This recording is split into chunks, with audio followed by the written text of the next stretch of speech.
Finalmente, pessoal, saiu o último vídeo da série do Iago Martins sobre a lei de Deus, a lei do Antigo Testamento e a nossa relação como cristãos com esta lei, né? E como eu prometi desde o início dessa série do Iago Martins, eu venho respondendo a cada um dos vídeos que ele posta dessa série. Então, para cada vídeo, eu fiz um episódio e para o último que ele tinha postado, que era o terceiro vídeo, eu fiz 2 episódios, porque ficou muito grande, então eu parti em 2, certo? Então, até agora, a minha série paralela ao do Iago Martins teve 4 episódios, né? E agora que ele lançou o último vídeo, eu vou lançar o meu último episódio respondendo e fechando também a minha série assim como ele. Essa foi uma jornada bastante interessante porque a gente pôde analisar qual é o pensamento do Iago, que não é um pensamento só dele, né? Ele está ali representando toda uma vertente de raciocínio. E a gente pôde expor aqui uma vertente diferente, mostrar quais são, no nosso ponto de vista, as fragilidades do pensamento da vertente que o Iago Martins segue, certo? E a gente vai continuar fazendo isso neste derradeiro episódio. Meu nome é Davi Caldas, você está no Intelectus Podcast, seu podcast de teologia e assuntos afins, e esse é mais um daqueles episódios extras em que a gente pega um conteúdo da internet para analisar. Neste episódio, a gente fecha uma série de episódios extras que a gente fez em relação ao conteúdo do Iago Martins. Inclusive, todo esse conteúdo ele está numa playlist, uma playlist que eu intitulei carinhosamente de Dois Dedos de Lei de Deus. Então, se você quiser assistir desde o início, tá lá, Dois Dedos de Lei de Deus, você vai assistir os 5 episódios, ok? Antes de continuar esse episódio, eu gostaria de deixar aquele recadinho rápido que eu sempre deixo. Por favor, não pule esta parte do vídeo. Você pode ajudar financeiramente este podcast de várias maneiras. Uma delas é fazendo um pix para a chave davicaldasb@gmail.com. Outra forma é se tornando um doador recorrente. Como é que você faz isso? Você clica no link do Mercado Pago, que está aqui na descrição, e você pode colocar ali o valor que você quer e pode doar. É importante você entender que este canal ele só vai existir se houver doações, certo? Ele tem se mantido porque tem havido doações. Eu estou num processo de me dedicar apenas a este canal ou prioritariamente a este canal. Então, se não houver doações, não tem como eu me manter e esse canal vai morrer. Eu já expliquei isso em alguns outros vídeos. Então, eu peço que você, se puder e se gosta, evidentemente, do que a gente faz neste canal, você doe. Não importa se é R$5, R$8, R$10, R$15, o que você tiver, você doa. Tem muita gente que não doa porque tem vergonha de doar pouco dinheiro. Se todas essas pessoas doassem R$5, R$10, que fosse, já tinha resolvido o meu problema, certo? Então, fiquem à vontade para doar o que vocês quiserem. Eu só posso doar R$1, doe R$1. Isso faz diferença, ok? Além das doações, você também pode ajudar comprando qualquer material que eu venha a vender neste canal, como por exemplo livros e camisas, tá? Os livros vão sair muito em breve, eles já estão prontos, eu já mostrei em outro episódio, tá? Eu tô terminando de fazer o site, eu vou gravar um vídeo específico de lançamento, né, falando sobre os livros, e então neste vídeo eu vou colocar ali o link para que vocês possam fazer as encomendas, tá bom? Então tá muito próximo, eu acredito que acontece ainda neste mês ou no mais tardar no início de fevereiro, tá? Também estou tentando desenrolar a questão das camisas, então fiquem atentos porque em breve a gente terá novidades, tá bom? Dito todas essas coisas, vamos continuar o episódio.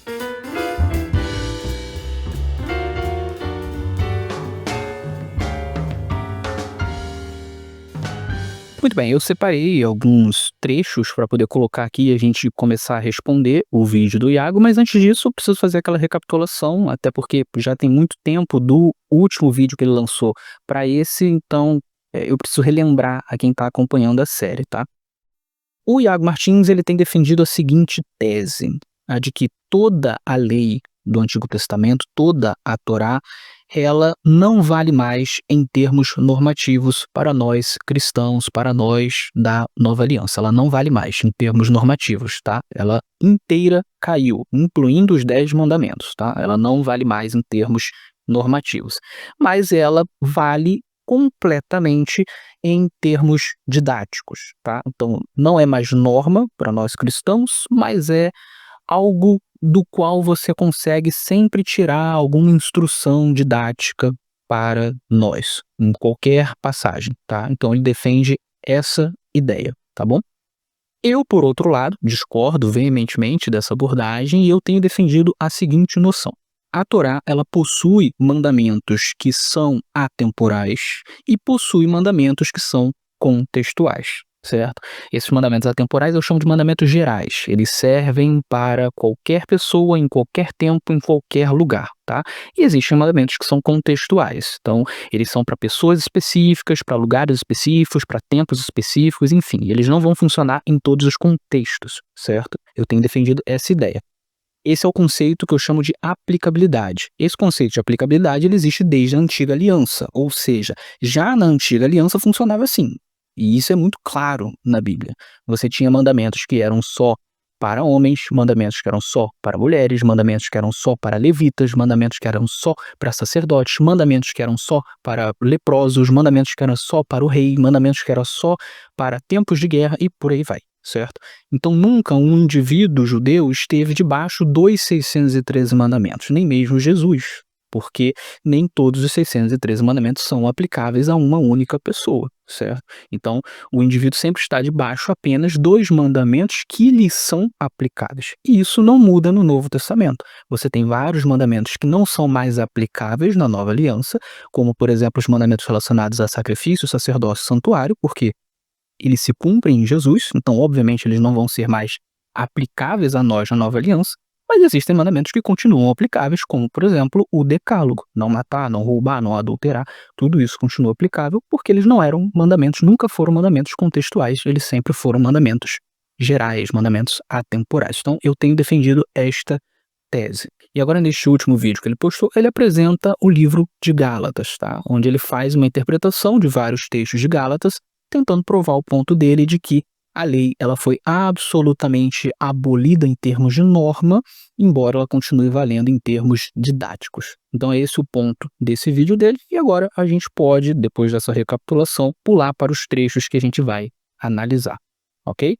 Vamos lá, vamos rolar o primeiro trecho. O primeiro texto relevante para nossa discussão está em Gálatas 3, 17 a 19, que diz assim: E digo isso, uma aliança já anteriormente confirmada por Deus não pode ser revogada pela lei, que veio 430 anos depois, a ponto de anular a promessa. Porque se a herança provém de lei, já não decorre de promessa, mas foi pela promessa que Deus a concedeu gratuitamente a Abraão. Logo, para que é a lei? Ela foi acrescentada por causa das transgressões, até que viesse o descendente a quem se fez a promessa, e foi promulgada por meio de anjos pela mão de um mediador. Ora, o mediador não é de um só, mas Deus é um só. Aqui a gente tem Paulo tratando sobre um tipo de descontinuidade já no Antigo Testamento. Ele fala de uma descontinuidade entre a aliança abraâmica e a aliança mosaica. O argumento dele é que a aliança mosaica não pode revogar a aliança abraâmica, uma vez que a aliança mosaica veio 430 anos depois da aliança de Abraão, de modo que a aliança mosaica não veio para anular a promessa, porque a herança não provém da lei. Se viesse da lei, não viria da promessa. Então existe aqui um contraponto entre a promessa de Deus, um ato unilateral de fazer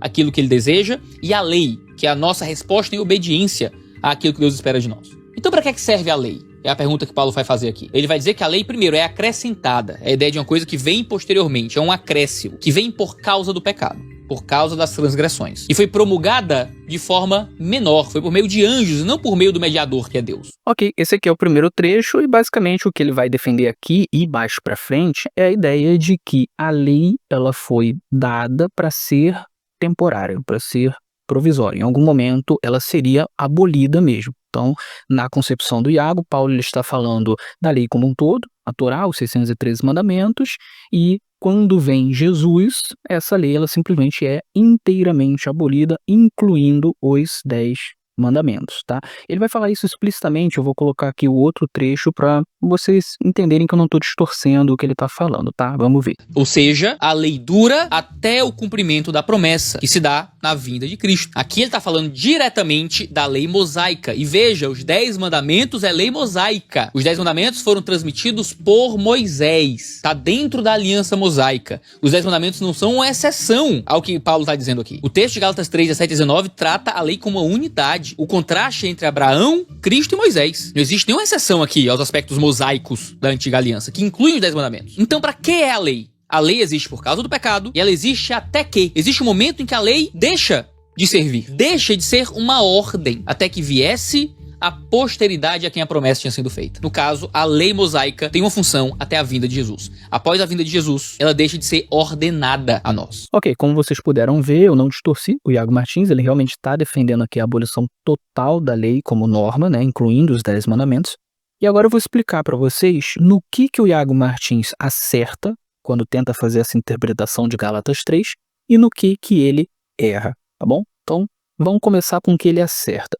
O Iago Martins ele acerta quando ele entende que Paulo está lidando aqui com a Torá como um todo, a lei como um todo, os 613 mandamentos. Realmente não parece haver nesse texto nenhum indício de que Paulo está tratando de uma parte só da lei, que ele está dividindo a lei. Não, ele está falando da lei como um todo. Tanto é que ele vai dizer que essa lei, essa Torá, ela foi dada 430 anos depois de Abraão. E a Torá que foi dada 430 anos depois de Abraão é a Torá de Moisés como um todo, não há uma diferenciação. Toda a lei foi dada 430 anos depois. Então ele está lidando com a lei como um todo, tá? O Iago Martins acerta nisso. E o Iago Martins acerta quando ele diz que essa lei, ela era temporária, ela foi dada por causa das transgressões, né? Ela foi dada para lidar com o problema do pecado temporariamente até que viesse a Cristo, ok? Então, nisso ele está certo. Agora, no que o Iago Martins erra? Ele vai errar na conclusão que ele tira dessa informação. Porque, veja, o fato de que a Torá, exatamente como foi dada a Moisés, na exata forma que foi dada a Moisés, o fato de que essa Torá, ela não é válida mais para nós, não significa que todos os mandamentos dessa Torá não são mais válidos para nós, ok?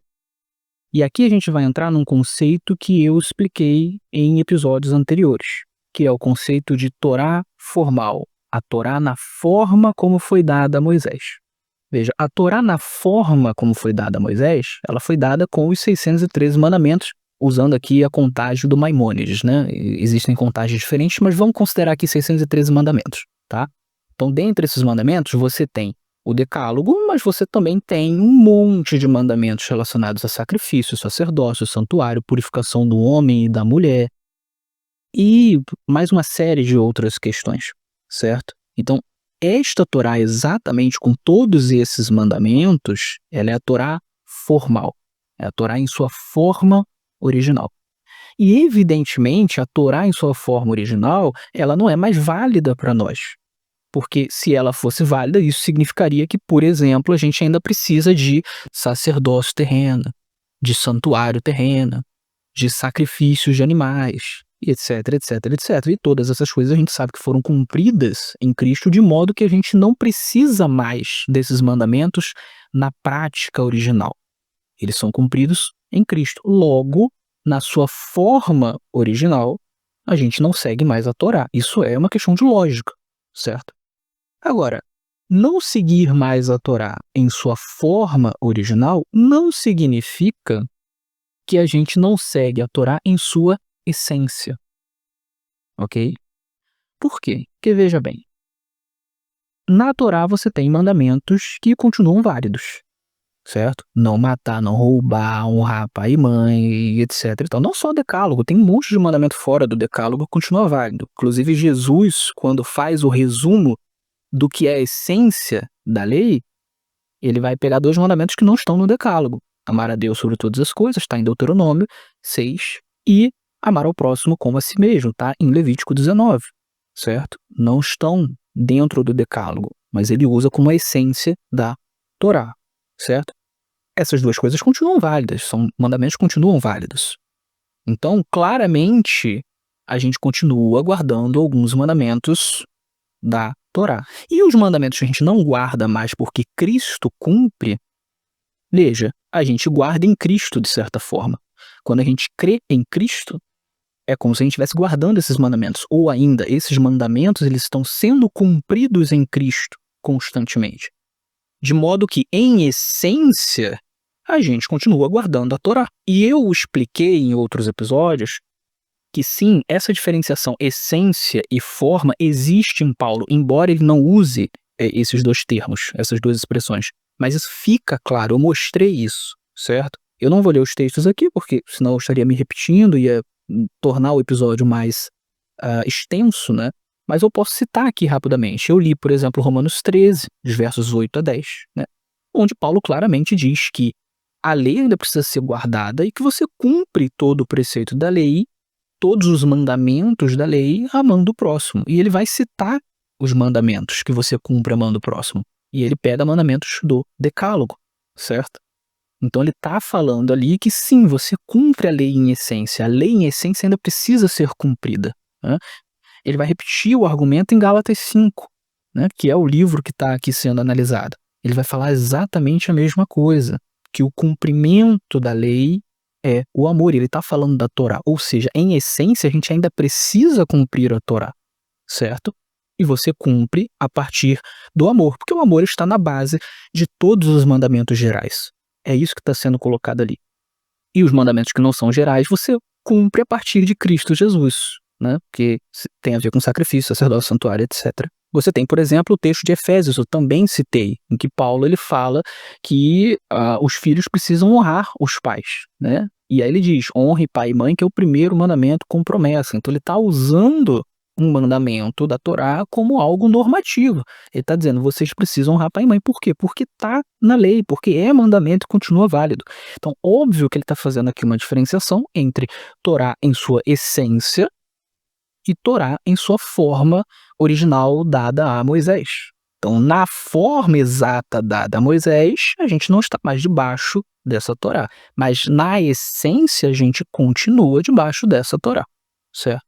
Isso está claro em Paulo. Eu poderia citar outras passagens aqui, mas eu acho que já deu para entender o conceito, né? Então, voltando aqui para a passagem.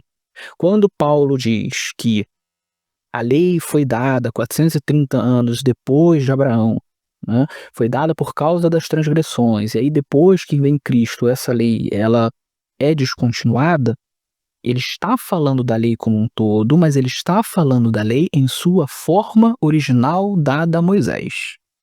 E quando Paulo fala da lei em sua forma original dada a Moisés, o foco de Paulo é justamente os mandamentos de caráter temporário. Ou seja, por mais que ele não faça uma divisão, ele está falando da lei como um todo.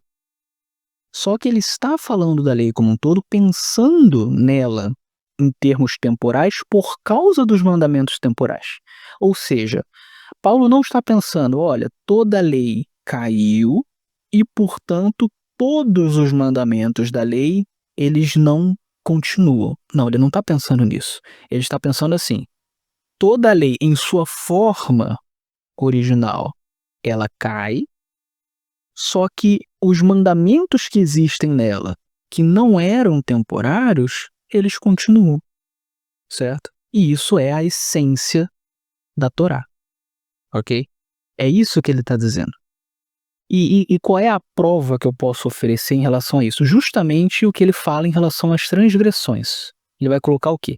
Que a lei ela foi dada 430 anos depois de Abraão por causa das transgressões. Por causa das transgressões. Vamos raciocinar sobre isso. Qual é o tipo de mandamento que é dado por causa das transgressões? Em razão das transgressões. Não pode ser um mandamento de caráter moral, de caráter geral. Por quê? Porque o mandamento moral, o mandamento de caráter geral, ele já tem que existir antes das transgressões, porque ele é a regra que não pode ser quebrada. Uma transgressão é uma transgressão de uma regra.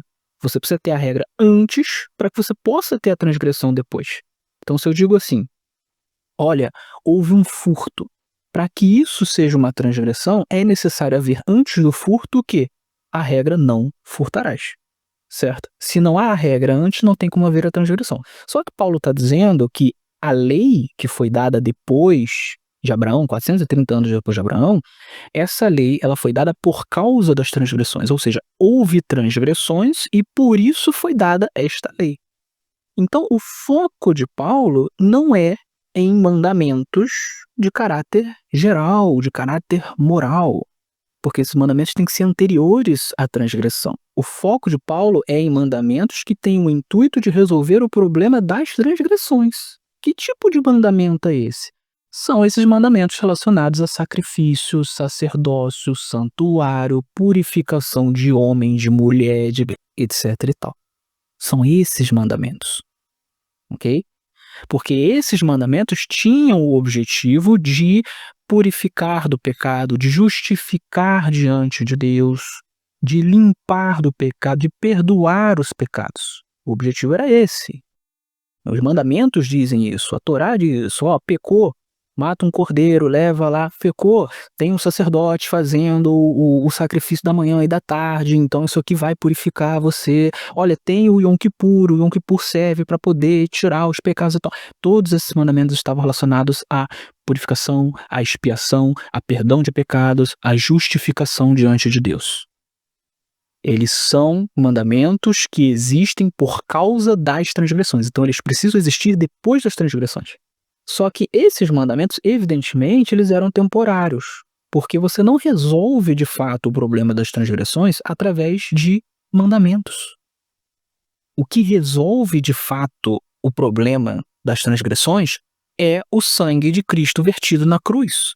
É o sacrifício de Jesus por nós. Então esses mandamentos, por mais que a lei dissesse, olha, isso aqui é para purificar, é para expiar, eles não purificavam, expiavam de fato. Eles apontavam para a purificação, para a expiação futura. Esta seria uma purificação, uma expiação permanente.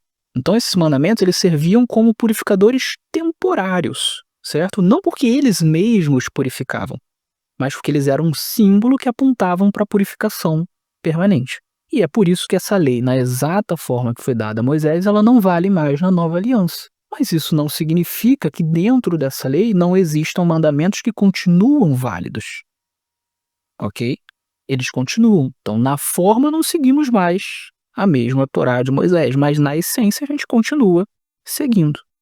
É basicamente isso. Vamos continuar agora vendo o que ele vai tirar, o que ele vai extrair de conclusão a partir dessa leitura que ele faz de Gálatas 3. Agora, um pouco mais à frente, no mesmo capítulo, que a gente leu do 17 ao 19, indo do 23 ao 27, Paulo vai deixar isso mais claro ainda, argumentando que a lei só serve até que venha a fé que seria revelada em Cristo, aprofundando ainda mais esse argumento de que a lei tem um aspecto temporal. Do verso 23 em diante, ele fala assim: mas, antes que viesse a fé, aqui vir a fé é uma referência à vinda de Cristo Jesus, estávamos sob a tutela da lei, e nela encerrados, aqui falando de toda a aliança mosaica, inclui os 10 mandamentos, tudo aquilo que está vindo a partir de Moisés. Para essa fé que no futuro haveria de ser revelada, de maneira que a lei se tornou o nosso guardião para nos conduzir a Cristo, a fim de que fôssemos justificados pela fé. Mas agora que veio a fé, que veio Jesus, já não permanecemos subordinados ao guardião. Quem era o guardião? A lei, que existia para quê? Para nos conduzir até Cristo. Agora que Cristo veio, já não estamos mais debaixo dessa lei, pois todos vocês são filhos de Deus, mediante a fé em Cristo Jesus,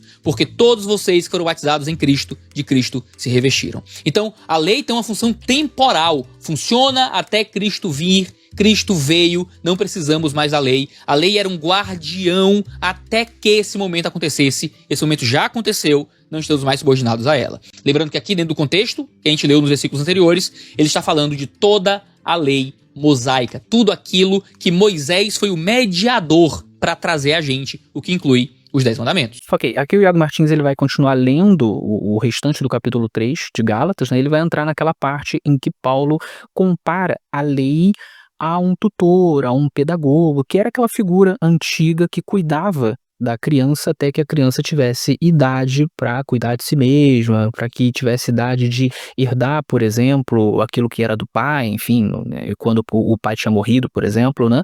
Então, existia essa figura que cuidava da criança. E Paulo ele faz uma comparação, né, da lei com esse tutor ou esse pedagogo, dizendo que quando, então, os judeus, né, eles se tornam maduros e se tornam adultos, o que significa na metáfora dele de que Jesus veio, né, eles já não precisam mais do tutor, do pedagogo, ou seja, não precisam mais da lei, porque agora Cristo veio, né, Cristo é a herança, vamos dizer assim, né? Então, Paulo ele faz essa comparação no capítulo 3, e o Iago, ele, ao fazer essa leitura, ele vai tirar algumas conclusões também, conclusões ainda dentro daquelas conclusões iniciais que ele tirou, ou seja, de que se a lei, na forma como foi dada a Moisés, ela não vale mais pra gente, isso significa que nenhum mandamento mais vale pra gente. Todos os mandamentos caíram, tá? Então ele vai tirar uma conclusão nesse sentido, ok?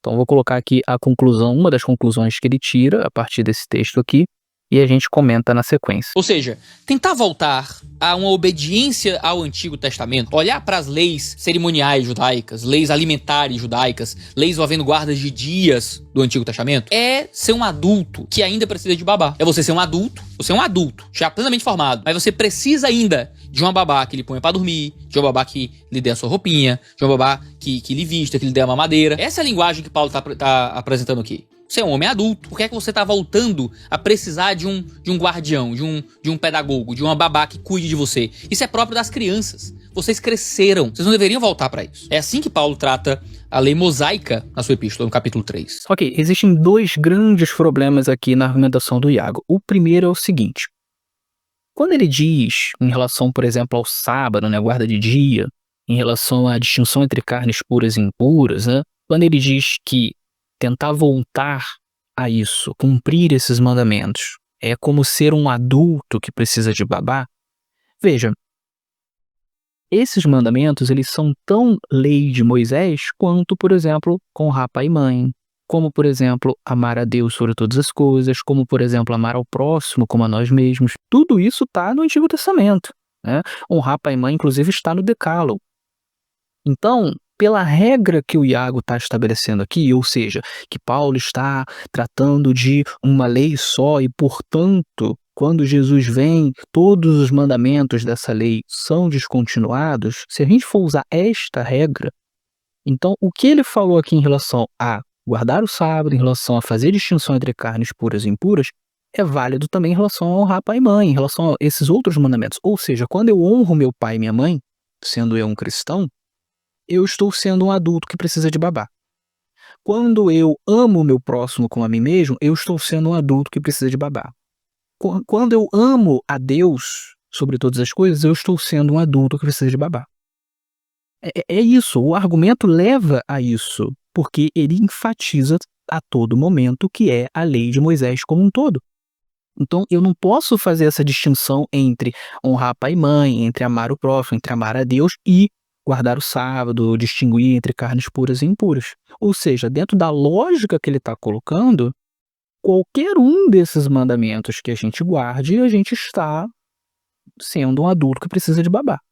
Esse é o primeiro grande problema, tá? Então, para que você não caia nesse problema, ou você faz como muitos reformados e muitos adventistas também, que é fazer uma distinção entre lei moral, lei cerimonial. Então, muitos adventistas, muitos reformados vão dizer que aqui Paulo está falando apenas da lei cerimonial e não da lei como um todo, né? Então essa é uma forma, você faz essa distinção, e aí você evita isso, porque aí Paulo estaria falando sobre exclusivamente lei cerimonial, que de fato foi descontinuada, tá? Ou você segue por um outro caminho, que é no caso o meu. Como eu não acho que Paulo tinha essa distinção em mente, então o caminho que eu sigo é: Paulo está falando da lei como um todo, só que ele está falando da lei como um todo no sentido de sua forma original dada a Moisés. A sua forma original dada a Moisés, ela possuía esses mandamentos temporários, certo? Agora, a Torá, enquanto essência, que continua válida, e a gente vê isso em várias partes das cartas de Paulo, esta Torá continua válida. Portanto, não se pode concluir que o fato de você guardar diversos mandamentos da Torá significa que você é um adulto que precisa de babá. Não, você está guardando mandamentos que eles continuam válidos na nova aliança. Uma dessas duas opções você precisa seguir. O que não dá é para você dizer que a lei como um todo foi abolida, não no sentido apenas da forma, mas ela como um todo mesmo foi abolida, e na sequência você fazer uma separação entre honrar pai e mãe, entre amar o próximo, entre amar a Deus e a ideia de guardar o sábado, distinguir carnes puras e impuras. Aí não dá. Aí você está usando duas lógicas que elas são conflitantes entre si, certo? Então esse é o primeiro grande problema aqui. E não adianta, por exemplo, a pessoa dizer assim: não, mas agora a gente segue a lei de Cristo. Mas, meu querido, se na lei de Cristo você tem vários mandamentos que estão na lei de Moisés, como, por exemplo, honrar pai e mãe, então você está seguindo mandamentos da lei de Moisés, que estão também na lei de Cristo, mas são da lei de Moisés, certo? Então não tem como você fazer essa diferenciação. Se você diz que todos os mandamentos da lei de Moisés foram abolidos, você tem que tratar todos eles como abolidos. Se você continua guardando vários deles dentro da lei de Cristo, da chamada lei de Cristo, então esses mandamentos não foram abolidos, é uma questão de lógica. Não tem como você dizer, não, honrar pai e mãe foi abolido, mas existe um honrar pai e mãe dentro da lei de Cristo, aí eu continuo seguindo, mas aí não é o mesmo honrar pai e mãe da lei de Moisés. Não faz sentido. O honrar pai e mãe da lei de Moisés é o mesmo honrar pai e mãe dentro da lei de Cristo. Não há uma diferenciação. O mandamento é o mesmo em sua essência. Então você só pode ter uma diferenciação em termos de forma, que é uma coisa que ele não faz essa diferenciação. Então você acaba criando uma visão absolutamente autocontraditória, certo? Esse é o primeiro problema. O segundo problema é o seguinte, vamos falar aqui especificamente do sábado. Por que guardar o sábado seria equivalente a você ser um adulto que precisa de babá? Porque, veja, o que é a guarda do sábado? A guarda do sábado é você descansar, né? Você trabalhou 6 dias, você vai descansar no 7º, você vai ter um dia de descanso, certo? É você cultuar a Deus com um tempo maior de qualidade, é você ter comunhão com seus irmãos, com um tempo maior de qualidade, certo? Veja, essas questões que eu coloquei aqui, elas são equivalentes a um adulto precisar de babá? Elas não são questões necessárias? Não é necessário a gente congregar? Não é necessário a gente ter um tempo maior de qualidade com os irmãos? Não é necessário a gente descansar pelo menos uma vez por semana do nosso trabalho? Não é necessário a gente ter um tempo maior de qualidade com Deus pelo menos uma vez por semana? Não me parece que essas questões, elas sejam questões comparáveis a você precisar de uma babá. Então, você guardar o sábado não é precisar de uma babá, mas é você guardar um mandamento que ele vem ao encontro de necessidades que você tem enquanto ser humano e enquanto cristão. Então, assim, na perspectiva do Iago, você tem que trabalhar 7 dias por semana, você não precisa mais congregar, você não precisa mais ter um dia maior de qualidade para você fazer essas coisas, para você prestar culto, não precisa, né? Porque isso seria você viver como se você precisasse de babá, né? Então, não, você ser maduro é você trabalhar 7 dias por semana, é você não ter um dia inteiro para você cultuar, é você não ter um dia inteiro para você estar com os irmãos, isso é você ser maduro. Não faz sentido, né? Então, por que o sábado ele se encaixaria nessa ideia de imaturidade? Não faz sentido, não tem como encaixar, porque o sábado é necessário, né? E aí, quando eu falo esse tipo de coisa, né, aí o argumento que vem é, não, de fato, a gente precisa descansar, a gente precisa de um dia de culto, etc e tal. Mas não precisa ser sábado. Então, o problema estaria em ser em um dia específico especificado por Deus. E eu me pergunto, tá, mas qual é o problema de ser em um dia específico especificado por Deus? Por que isso, aí eu vou trazer para essa discussão aqui, por que isso seria imaturidade? Por que isso seria você ser um adulto que precisa de babá? Então, só porque Deus especificou um dia, aí é um problema? Mas por quê? Por que Deus não pode especificar? Por que tem que ser eu que tenho que especificar, ou a igreja que tem que especificar? Qual é o grande problema em Deus especificar? Eu não consigo entender isso, certo? Isso seria você voltar a uma situação de babá? Então, assim, não, se Deus especifica é um problema. Realmente é isso? Não faz muito sentido para mim, certo? Então eu não vejo como enquadrar o sábado aqui nesse tipo de argumento, certo? Para mim não faz sentido. Assim como não faz sentido você dizer que honrar pai e mãe seria você viver como um adulto que precisa de babá. Não, é óbvio que não, né? Honrar pai e mãe é um mandamento tão geral e necessário hoje como era na antiga aliança. O sábado é a mesma coisa. Diferentemente de sacrifício, sacerdócio, santuário, cujos objetivos exclusivos eram apontar para Jesus, ou seja, eles não têm mais razão de ser, o sábado e todo o decálogo continuam tendo razão de ser. Então, por que a diferenciação?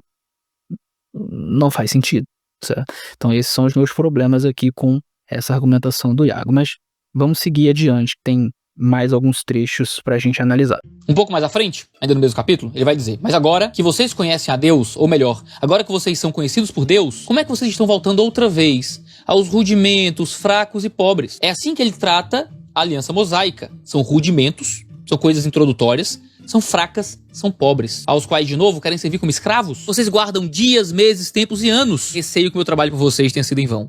Paulo trata a guarda de dias como um rudimento fraco e pobre, típico da escravidão da antiga aliança. Eu sei que meus amigos adventistas vão olhar para isso aqui e vão tentar se defender dizendo: não, Iago, ele tá falando não do sábado, que é uma vez por semana, mas de outros sábados, outras guardas de dias. Mas não existe nenhuma divisão no livro de Gálatas acerca de elementos da lei. Toda a lei mosaica é tratada como uma unidade. Se Paulo queria tratar o sábado como uma coisa particular, por que ele não fala disso em nenhum momento no livro de Gálatas? Por que ele trata toda a aliança mosaica como uma unidade? Não tem como escapar disso aqui. Então ele começa o capítulo seguinte, dizendo: para a liberdade foi que Cristo nos libertou. Por isso, permaneçam firmes e não se submetam de novo a julgo de escravidão. Não volta a cumprir as leis da antiga aliança. Não tem que guardar sábado, não tem que deixar de comer comida impura. Isso é julgo de escravidão, não tem que voltar para isso. Ok, tem alguns pontos interessantes aqui nesse trecho. O primeiro, ele fala dos rudimentos fracos e pobres, os rudimentos do mundo, né? Ele já tinha falado um pouquinho antes, né? Ele estava lendo o início do capítulo 4 de Gálatas, né? E eu já expliquei isso aqui em um episódio em que eu falo só sobre Gálatas 4, tá? Eu explico o que é rudimentos no mundo, então eu não vou gastar muito tempo aqui explicando, tá? Se você quiser, você vai lá no vídeo de Gálatas 4 e assiste, eu vou deixar o link aqui na descrição, mas eu vou pincelar aqui rapidamente, né? Rudimentos do mundo, conforme eu expliquei naquele vídeo, tem a ver com elementos de justificação, tá? Então são mandamentos ligados a sacrifício, sacerdócio, santuário, purificações diversas, inclui aqui também a circuncisão, tá? Então são elementos de justificação, são mandamentos de justificação que eram evidentemente temporários, tá? É o que Paulo vai chamar de obras da lei. Então eu já expliquei isso e não tem nada a ver com o sábado em si, tá? Tem a ver com elementos de justificação. Então, dentro desses dias aqui mencionados por Paulo, não existe o sábado, tá? Não existe, porque o sábado não era um elemento de justificação, ok? No máximo, você poderia ter algum tipo de guarda do sábado que tinha elementos de justificação incluídos a partir de tradição.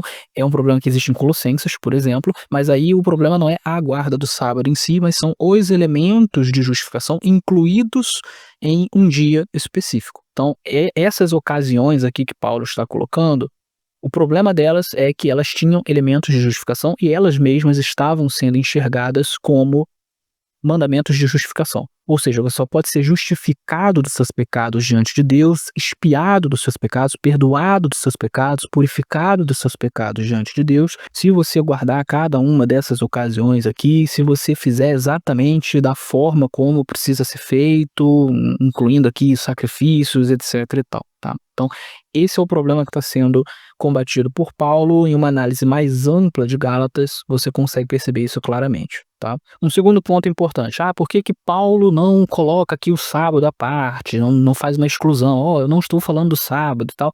E é por uma questão de contexto, tá? Você não tinha problema com a guarda do sábado dentre os primeiros crentes, nos primeiros 40 anos de cristianismo. Isso não existia. Os primeiros crentes, eles eram ou judeus ou gentios frequentadores de sinagoga. Todos eles guardavam o sábado, todos eles já tinham o costume anterior de guardar o sábado, então não fazia sentido você falar sobre isso, tá? Não era o assunto discutido, tá? Então, quando você tem um assunto que não está sendo discutido, não faz sentido a pessoa que está escrevendo, ela ficar criando esse tipo de exceção. Olha, eu não estou falando do sábado. Ué, mas não está sendo discutido isso. Quando a gente está conversando normalmente com alguém, a gente não fica criando parênteses desnecessários de coisas que a gente não está discutindo, porque os dois sabem o que está sendo discutido, certo? Então, por exemplo, se eu estou discutindo sobre a minha mãe com uma pessoa que sabe que eu estou discutindo sobre a minha mãe, eu não preciso falar: a minha mãe, a fulana de tal, que é casada com o meu pai, o fulano de tal, só que não, a pessoa já sabe. Eu não preciso dar essas informações, certo? Então é por isso que Paulo, ele não está aqui criando uma exceção sobre, isso aqui não inclui o sábado. Não é isso. O problema ali todo mundo já conhecia, ele não precisava falar sobre essa questão, tá? O terceiro ponto que é importante a gente salientar aqui é a contradição no ethos, no discurso do Iago Martins em relação à própria Bíblia, né? Veja, ele vai colocar aqui: você guardar o sábado é escravidão, é jugo de escravidão. Isso é contraditório num nível assim absurdo, porque o sábado é um dia de descanso. Como é que um dia de descanso e um dia espiritual de descanso, não é só descanso físico, é um dia espiritual onde você vai congregar com seus irmãos, onde você vai ter mais tempo para cultuar a Deus, então você vai estar mais perto de Deus, onde você vai estudar a palavra, onde você vai louvar mais a Deus, onde você vai poder deixar um pouco o trabalho. Como é que um dia de descanso é um jugo de escravidão? Isso faz sentido?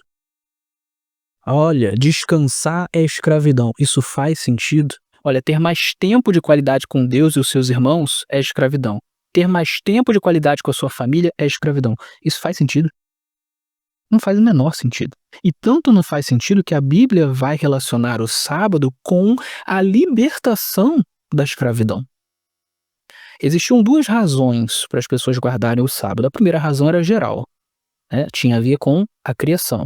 Deus criou o mundo em 6 dias, no 7º ele descansou, portanto a gente deve descansar também. Ele abençoou e santificou o 7º dia, então se tornou um dia distinto, e a gente precisa observar esse dia como um dia distinto. Essa é a razão geral, ela serve para todos os povos. Mas existe a razão específica dos judeus, que é o quê? Eles eram escravos na terra do Egito. E o sábado era um lembrete que eles não eram mais escravos. O escravo não tem descanso.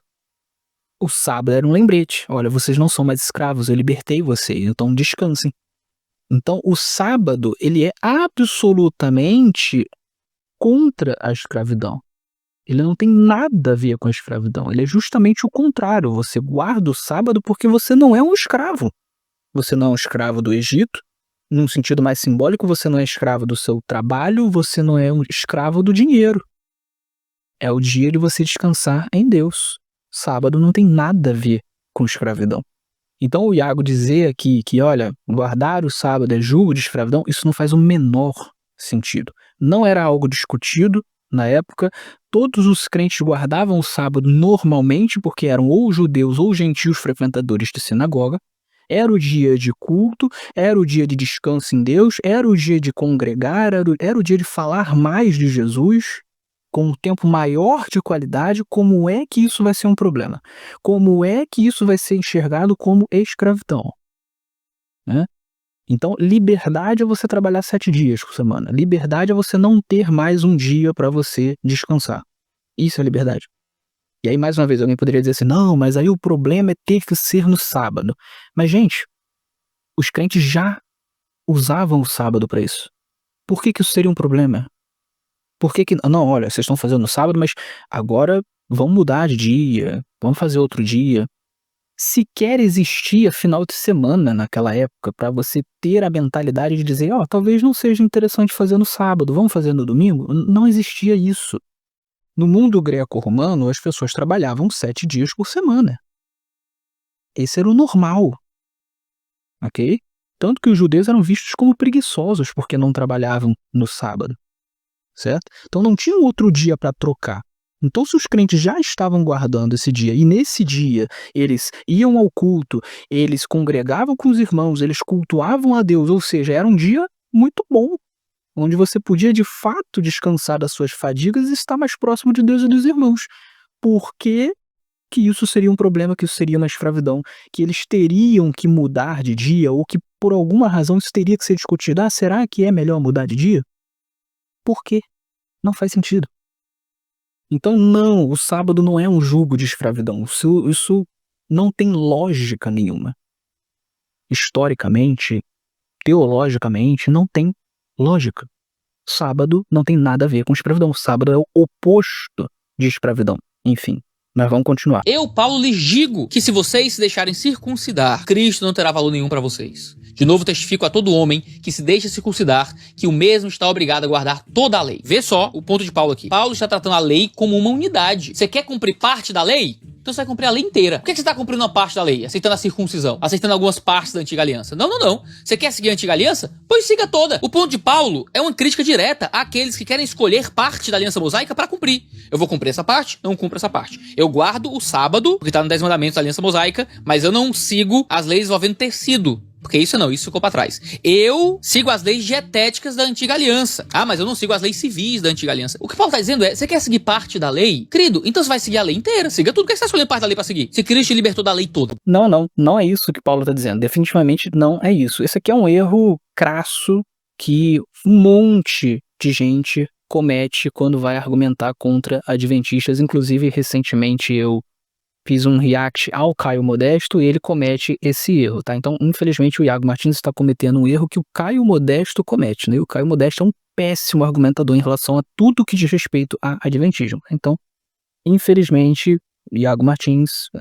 você está sendo um péssimo argumentador aqui também, tá? Vamos lá. Quando Paulo diz que se você se circuncidar, você precisa guardar toda a lei, ele não está trabalhando com a ideia de que qualquer parte da lei de Moisés que você guardar, isso te obriga a guardar toda a lei. Não, ele não está trabalhando com isso. Do ponto de vista histórico e do ponto de vista teológico, não é isso. Ele está falando apenas da circuncisão mesmo. Por quê? Vamos lá. No primeiro século, os judeus enxergavam a circuncisão como a porta de entrada para você guardar toda a lei. A porta de entrada para você ser um judeu. Não só isso.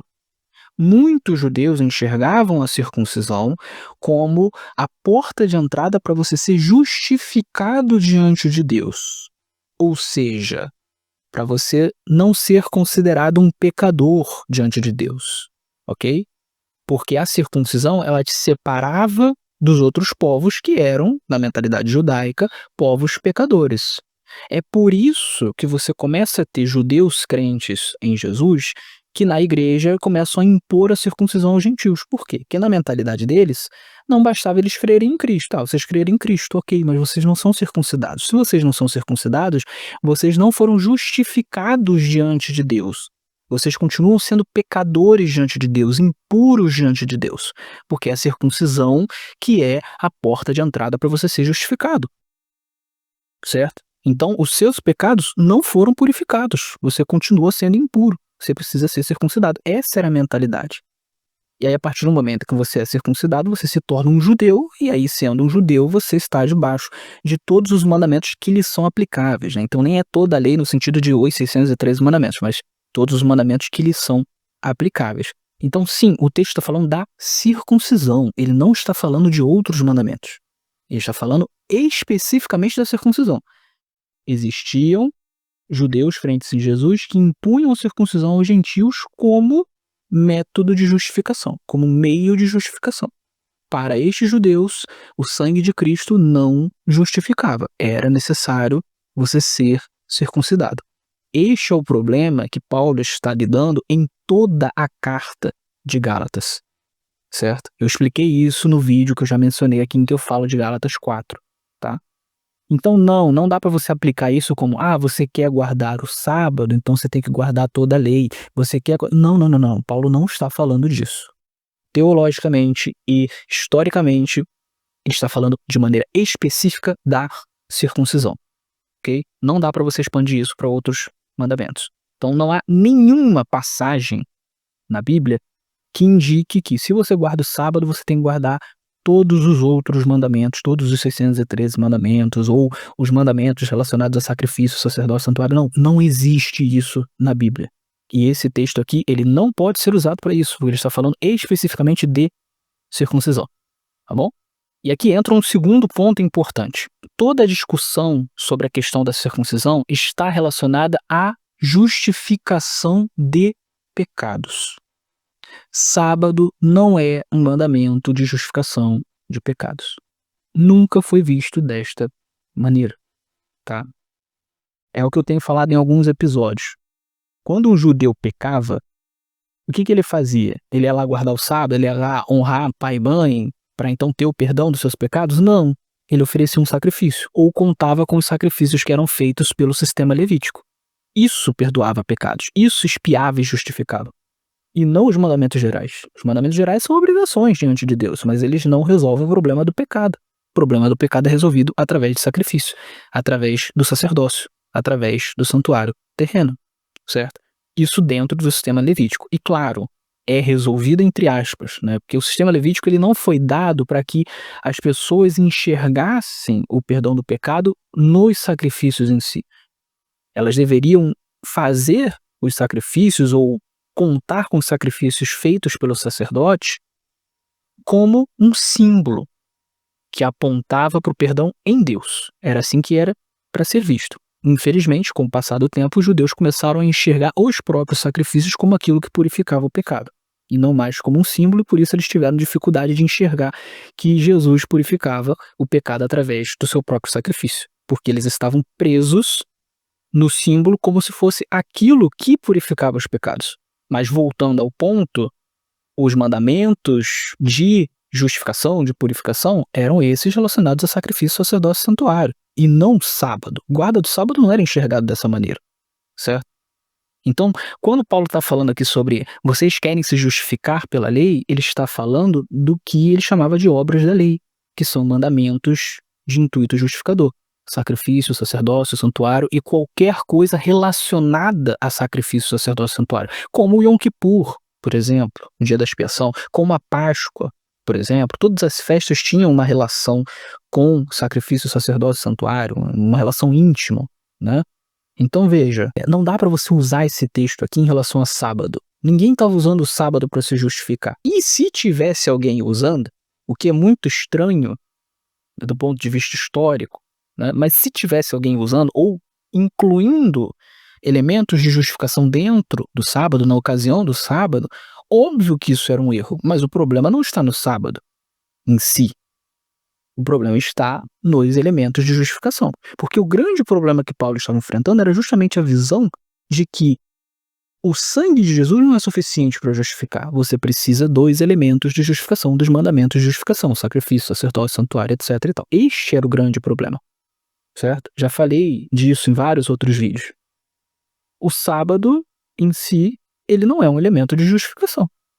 Então, ele não está dentro desse problema, certo? Acho que está muito claro isso, né?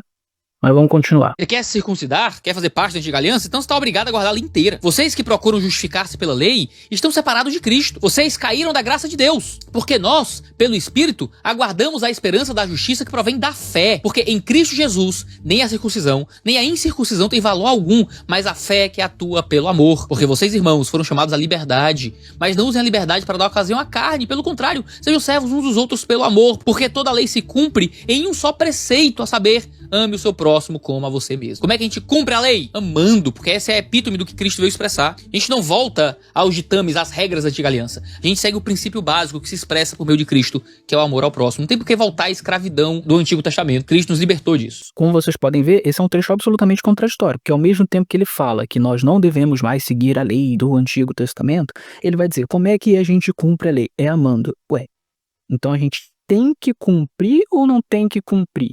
Tem que seguir ou não tem que seguir? Ou a gente não tem que seguir, ou a gente tem que seguir e a gente segue toda essa lei amando o próximo. O que não dá para você dizer é que a gente tem que seguir e não tem que seguir, certo? Ele está sendo contraditório. Quando ele fala aqui que a gente segue amando ao próximo, que essa é a essência da lei, o que ele está dizendo é que a gente tem que seguir a lei. Ou seja, basicamente, sem perceber, ele concorda com a minha tese. A de que nós não estamos mais debaixo da lei no sentido da forma como ela foi dada a Moisés, a exata forma, mas continuamos debaixo da lei, ainda tendo que cumprir a lei, ainda tendo que seguir a lei, no que diz respeito à essência. Certo? A essência tem a ver com amor, não só o amor ao próximo, eu já expliquei em outros episódios, e Paulo aqui ele está focando no amor ao próximo, mas isso aqui inclui o amor a Deus. O que inclui, evidentemente, todos os mandamentos gerais, ok? Mas vamos continuar. Eu acho que tem mais um trecho interessante pra gente analisar e a gente tem como finalizar. Se a gente olha para os textos de Paulo, Paulo usa o Antigo Testamento para balizar moralmente muito do comportamento da igreja. Mas ele o faz não olhando para a lei de forma normativa, porque a lei era normativa para o povo judeu, mas de forma didática para servir a igreja, seguindo um princípio moral superior de equidade. A lei é vista, por Paulo, pelo filtro de Jesus. E os princípios morais são aplicados. Vê 1 Coríntios 9:8, em que ele vai citar a lei sobre não amarrar a boca do boi enquanto ele pisa o trigo, como base ética para falar sobre salários de pastores. Vê só que texto intrigante. Em 1 Coríntios 9:8, ele vai dizer assim, ó: será que eu digo isto apenas como homem? Não é verdade que a lei também o diz? Porque na lei de Moisés está escrito: não amarre a boca do boi quando ele pisa o trigo. Aí olha só o que ele diz aqui, ó: por acaso Deus está preocupado com bois? Segundo Paulo, Deus escreveu no Antigo Testamento, por meio de Moisés, uma lei sobre bois, sem estar preocupado com boi. Como que ele estava preocupado então? Ele vai dizer: é claro que é por nossa causa que isso está escrito. Ou seja, a lei do Antigo Testamento, em seu sentido normativo, que era uma lei sobre boi para os judeus, não foi escrita pensando em boi para judeu. Foi escrita pensando em uma aplicação moral muito superior que viria para nós na nova aliança. É claro que é por nossa causa que isso está escrito, pois quem lavra deve fazê-lo com a esperança, e o que colhe deve fazê-lo na esperança de receber a parte que lhe é devida. Paulo não está preocupado com a norma judaica, mas com o princípio moral que se aplica em um contexto de nova aliança. Ok, aqui eu também entendo que o Iago faz uma má interpretação, tá? Porque o que acontece? Dentro do modo judaico de se expressar, existia muito aquela linguagem de você tentar enfatizar algo fazendo uma comparação onde você nega o primeiro elemento, tá? E aí, assim, você enfatiza o segundo. Como assim, Davi? O que você quis dizer? Vamos lá. Eu digo assim, não se preocupem com alimento, mas se preocupem com a justiça. Quando você faz essa comparação entre uma coisa e outra, e você nega o primeiro, na verdade o sentido judaico não é de que, então eu não preciso me preocupar em nada com comida. Não é esse o ponto, né? Então eu nem preciso mais trabalhar, não preciso ter zero preocupação com comida. Não é isso. O ponto é, você não deve ter tanta preocupação com comida, mas muito mais com justiça, certo? Então esse é um modo judaico de se expressar. Você tem vários exemplos disso no Novo Testamento. Tá? Então você nega o primeiro para enfatizar o segundo, mas na verdade você não está querendo negar em absoluto o primeiro. Você só está tentando usar uma lógica do não tanto isso, mais aquilo, certo? Quando Paulo diz aqui, não é com bois que Deus estava preocupado, era conosco, na verdade, dentro dessa lógica judaica, Paulo não está querendo dizer que não era para bois. Ele estava querendo dizer que havia ali um princípio por trás, que ele é um princípio muito maior do que meramente um princípio que se aplica a boi, certo? Ele é um princípio que se aplica muito mais a pessoas.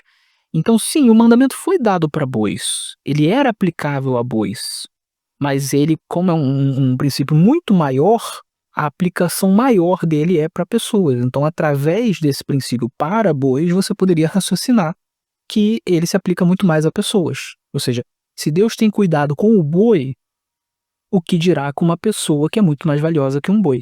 Jesus, ele faz esse mesmo raciocínio. Ele diz assim, que se Deus se preocupa com os lírios do campo, né, com as plantinhas, né, o que dirá com o ser humano, certo?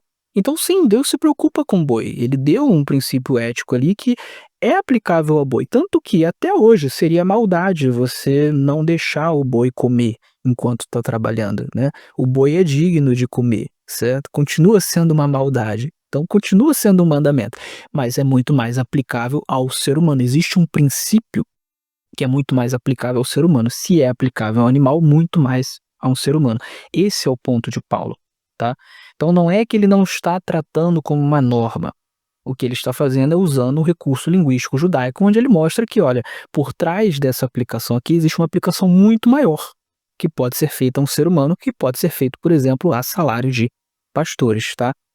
Essa é a interpretação dentro do seu contexto histórico, idiomático, estilístico, etc. Tá? Então acho que o Iago Martins falha em sua interpretação ao usar esse exemplo aqui para o que ele quer trabalhar. Agora sim, eu acho que vai ser o último trecho. Vamos lá. Por isso que nós seguimos a lei de Cristo. O Novo Testamento fala muito comumente sobre a lei de Cristo em contraste com a lei de Moisés. Gálatas 6:2 afirma: levai as cargas uns dos outros e assim cumprireis a lei de Cristo. A lei de Cristo é uma nova expressão da lei que se dá exclusivamente na nova aliança. É a lei de Cristo que Paulo afirma que está sujeito em 1 Coríntios 9, 21. E pode ser entendida como associada ao princípio do amor, em Gálatas 5, 14. Ao próprio ministério do Espírito, em Gálatas 5, 16 a 26. Em 1 Coríntios 9, 21, Paulo é muito claro quando ele fala que nós não estamos sem lei para com Deus, mas debaixo da lei de Cristo, criando um contraste com a lei mosaica. Nós não estamos sem lei. Seguimos a lei de Jesus por meio do amor, através de uma aplicação da lei do Antigo Testamento, por meio de Jesus, não como norma, mas como princípio. Como diz o Douglas Moo, a lei de Moisés é indiretamente aplicável a nós, através do cumprimento dessa lei em Cristo e de sua lei. A lei de Moisés não se aplica mais diretamente, apenas indiretamente, por meio de Cristo. Ok, aqui ele vai falar da lei de Cristo, né? Eu falei da lei de Cristo em um dos episódios, então eu vou pincelar aqui o que eu expliquei sobre a lei de Cristo. Vamos lá. Para começar, a gente precisa entender uma coisa. Cristo é Deus, certo? A lei de Moisés foi uma lei dada por Deus. Se Cristo é Deus, então a lei de Moisés ela foi dada por Cristo, certo? Então, em certo sentido, a lei de Moisés é a lei de Cristo. Eu acho que isso é bastante óbvio, né? Então, essa oposição que se faz, ela não pode ser uma oposição em essência. Porque, em essência, a lei de Moisés é lei de Deus, Cristo é Deus, portanto, a lei de Moisés é a lei de Cristo. Então, a gente só pode fazer uma oposição em termos de forma, ou seja, na forma como a lei foi dada a Moisés, ela não é a lei de Cristo, porque a lei de Cristo é uma lei que ela tem uma outra forma. Por que a lei de Cristo tem uma outra forma? Porque quando Cristo vem, ele cumpre todos os mandamentos que eram relacionados a sacrifício, sacerdócio e santuário. Então, esses mandamentos são descontinuados. Logo, existe uma mudança na forma da lei. Portanto, a lei de Cristo, ela é a lei de Moisés em uma outra forma. Ou seja, é a mesma essência, mas tem uma outra forma. E eu provo isso, eu expliquei isso em outros episódios, eu provo isso da seguinte maneira, vamos lá. Paulo vai associar, como a gente viu aqui no próprio corte do Iago, Paulo vai associar a lei de Cristo com o amor ao próximo, certo? Só que o mesmo Paulo, ele vai dizer que a Torá, a lei de Moisés, ela tem como essência o amor ao próximo. Ele vai falar isso lá em Romanos 13, dos versos 8 a 10, e ele vai falar em Gálatas 5, né? Um pouquinho antes aqui de Gálatas 6, onde ele fala da lei de Cristo. Então aqui você já vê que a lei de Cristo e a lei de Moisés são a mesma coisa em essência, certo? Que as duas têm como essência o amor ao próximo, ok? Só que vamos além.